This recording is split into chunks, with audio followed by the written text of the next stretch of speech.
Hello, I'm Hank Green and I want to teach you chemistry. Hello, I'm Hank Green and I want to teach you chemistry.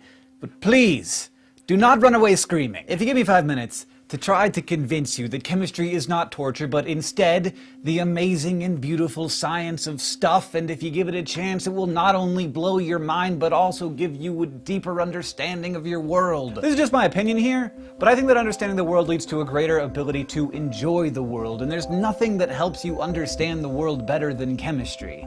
Chemistry holds the secrets to how life first formed, how cancers are cured, how iPhones have bigger hard drives than 5-year-old laptops, and how life on this planet might just be able to continue thriving, even ours, if we play our cards right. Chemistry is the science of how 3 tiny particles, the proton, the neutron, and the electron, came together in trillions of combinations to form, get this, everything. Now, chemistry is a peculiar science, sometimes talked about as a bridge between the ultra-abstract world of particle physics and the more visible sciences like biology.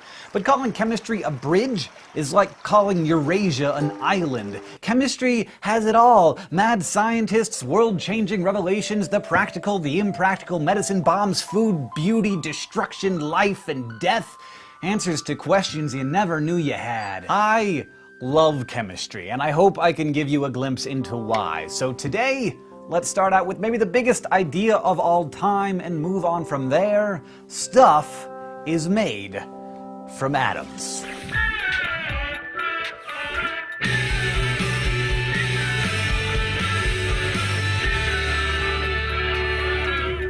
I know. You aren't shocked, you aren't awed, you might not even be paying attention anymore, but when atomic theory was first proposed, it sounded pretty crazy. And yes, we call it atomic theory, using the scientific definition of theory, which is a well-tested set of ideas that explains many disparate observations, not the colloquial definition of theory, which is a guess. Though luckily there's no one running around anymore saying, atoms are just a theory. But it wasn't that long ago that people were running around saying that, and you want to know who settled it for good?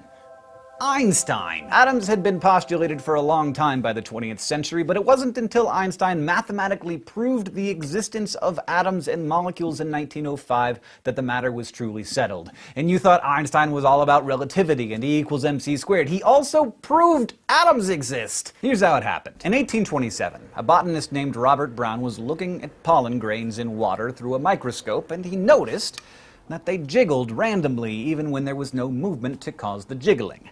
It was a mystery for a long time, until 1905, when Einstein theorized that this phenomenon was caused by as-yet unproven atomic particles actually smacking into the grains of pollen. He wrote up some fancy math, showing that his theory predicted this motion almost perfectly, and everyone had to concede that yes, tiny, discrete bits of matter were indeed smacking into the pollen, and thus molecules, and by extension atoms, must exist. Today, we remember this botanist and his discovery by calling the motion he observed Brownian motion. It's kind of crazy that every physical thing you've ever interacted with is made up of little ball thingies. It started with people wondering what would happen if you just kept slicing something in half forever. Eventually, and of course it turns out that there's no knife sharp enough to do this, you end up with one pure unbreakable bit of that substance. The word atom, indeed, is from the Greek for indivisible, though, of course, as we learned in World War II, atoms can be broken as well. So all the stuff that we think of as stuff is made of atoms, tiny, discrete particles that have specific properties depending on the arrangement of 3 simple subatomic particles. There's the proton, heavy and positively charged, the neutron, about the same size as the proton but neutral, and the electron, which has the same amount of charge as the proton, just opposite, and very nearly has no mass at all, about 1,800 times less massive than the proton or neutron. Protons and neutrons hang out in the nucleus, and thus are the nuclear components, or nucleons. Electrons hang out around the nucleus and are the parts of the atom that do all the interesting chemical stuff. But before we get to the chemistry of the electrons, we first have got to understand the properties of the nucleus. Okay, this is pretty important, so pay attention here. The number of protons in an atom determines what element it is. 79 protons, always gold. 59 protons, always praise neodymium. The number of protons in an element is its atomic number. It sits right on top of the box in the periodic table because that is the element's defining trait. So an atom of silver with 47 protons in its nucleus is always an atom of silver. Depending on what its electrons are doing and what it's bonded to, it might be part of a chemical that's silver-colored or black or blue or shiny or poisonous or a cure for disease.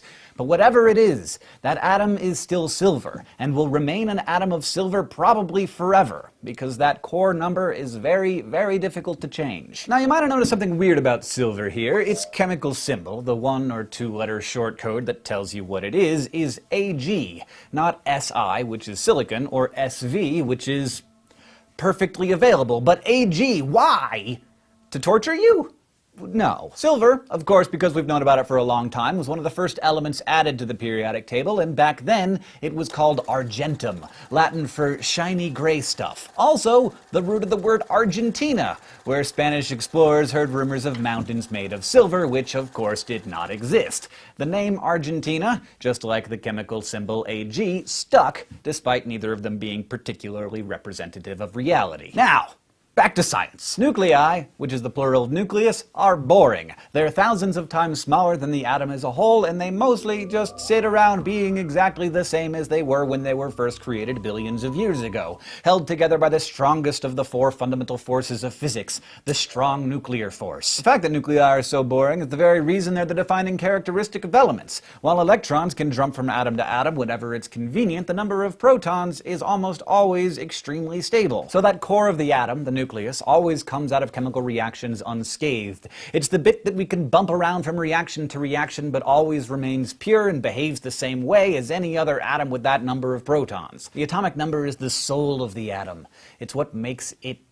Neutrons are important too, of course, in their own way, but they don't change what element an atom is. One of the 2 keys to all things chemical is charge. We'll discuss that in another episode, and since neutrons don't have any charge, they mostly don't change the properties of an atom. But they are nonetheless vital. We all know that like charges repel each other, and neutrons serve as a kind of buffer between the protons. You couldn't pack silver's 47 protons together in a nucleus by themselves. They couldn't handle it. They'd rip themselves apart. So nuclei only clump together permanently when the right number of protons and neutrons get together. Silver needs about 60 neutrons to space out the 47 protons correctly. But it doesn't have to be 60. In fact, silver nuclei are also very stable with 62 neutrons. 61, though, that doesn't work. And the reasons for that, I don't know. You would have to talk to a nuclear physicist. The atomic number of silver doesn't change as the number of neutrons changes because the number of protons stays the same. But the relative atomic mass does change. Relative atomic mass, which used to be called atomic weight back when I was in school, is basically the number of protons plus the number of neutrons averaged across all the silver on Earth. Because silver has 2 different stable isotopes, each with a different number of neutrons, its relative atomic mass ends up not being a whole number. About 52% of silver has 60 neutrons and about 48% has 62. The relative atomic mass then ends up being about halfway between 107 and 109, 107.8682. You'll note that I said these 2 different sorts of silver are called isotopes. They have different masses but the same chemical properties and are the same element and so belong in the same place on the periodic table. In fact, the word isotope means same place. And different isotopes have different mass numbers. The mass number is just the total number of nucleons in the nucleus, which is different from atomic mass. It's simple addition for a single atom rather than an average of all the relative atomic masses of all the silver atoms on Earth. So silver has 2 stable isotopes, one with a mass number of 107, which we'd call silver 107, and one with a mass number of 109. Silver 109. There's an easy way to write all this out, of course, to keep your information straight. The chemical symbol with the atomic number or number of protons here, the mass number or number of protons and neutrons here, and the charge out here, which tells you by simple addition or subtraction how many electrons there are. Finally, before we conclude this first episode of Crash Course Chemistry and thus our discussion of the atomic nucleus, a note on the pronunciation of nucleus. You are welcome to say nucleus. It is an accepted pronunciation of that word, but if you can find it in you, it's probably best to switch over to nucleus, which is, after all, how it's spelled. And that is all for today's episode of Crash Course Chemistry. If you were paying attention, you now know more about atoms than anyone did in 1900, like that they were finally confirmed when Einstein mathematically defined Brownian motion that elements are chemically pure substances, and the type of element an atom is defined by how many protons it has in its nucleus, or its atomic number. That neutrons stabilize nuclei for their proton friends, that different isotopes of the same element are the reason relative atomic masses are never whole numbers, and you know that nuclei are the uninteresting, boring bits of the atom, and the electrons are where all the interesting chemically stuff happens. Crash Course Chemistry is filmed, edited, and directed by Nick Jenkins. Dr. Heiko Langner is our chemistry consultant. Sound design is done by Michael Aranda, and our graphics team is Thought Bubble. If you have any questions, comments, or ideas on any of this stuff, we will endeavor to answer them in the comments below. Thank you for watching Crash Course